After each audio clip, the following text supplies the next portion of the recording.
Europe 1. L'heure des experts sur Europe 1, André Lezecroux-Pietri dans quelques minutes pour nous parler de la place des femmes dans la science et dans la politique. Bonjour André. Bonjour Dimitri. Mais d'abord Vincent Hervouet. Bonjour Vincent. Bonjour Dimitri, Bon, il dit bonjour quoi, à tous. Il dit quoi Vincent Hervouet? Il dit Madame le Premier ministre ou Madame la Première ministre? C'est totalement essentiel, c'est ça qui va sauver la France, premier ou première. Et vous irez voir Top Gun La aussi? chef, je dis la chef. La chef, Gardez-vous. très bien, c'est bien, le chef de ZFE, mais ça s'entend pas. Le tocsin pour la France au Sahel, nous dites-vous ce matin. Oui, alors nul ne sait qui sera ministre des Affaires étrangères et qui sera ministre de la Défense dans le gouvernement de Madame la Première ministre, de Madame Borne donc. Et c'est pas très important puisque Emmanuel Macron s'occupe de tout. Le président règne jalousement sur son domaine réservé. Pendant 5 ans, il a court-circuité les ministres, souvent il les a mis devant le fait accompli. Et ce n'est pas nouveau, au fur et à mesure que l'influence de la France décline, ces monuments prestigieux que sont le Quai d'Orsay, l'hôtel de Brienne deviennent des palais fantômes remplis de courants d'air.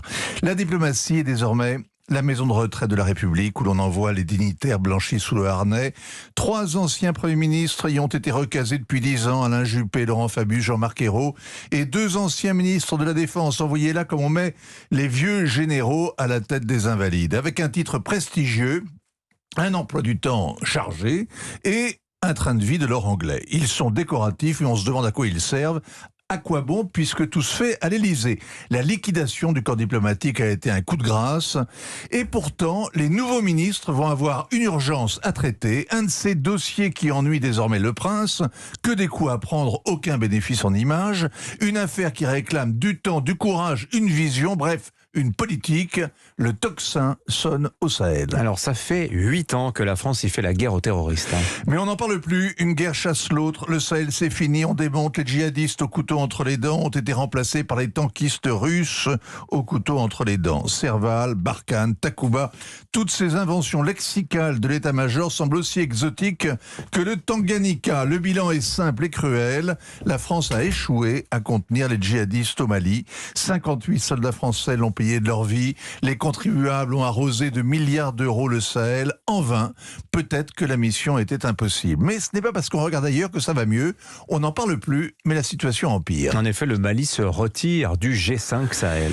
Les Maliens claquent la porte de la force conjointe anti-djihadiste. Les putschistes à Bamako sont ulcérés de n'avoir pas obtenu la présidence de l'organisation. Ils accusent le G5 d'être instrumentalisé par une force extérieure. Suivez mon regard. On imagine mal à quel point ces Maliens détestent Paris.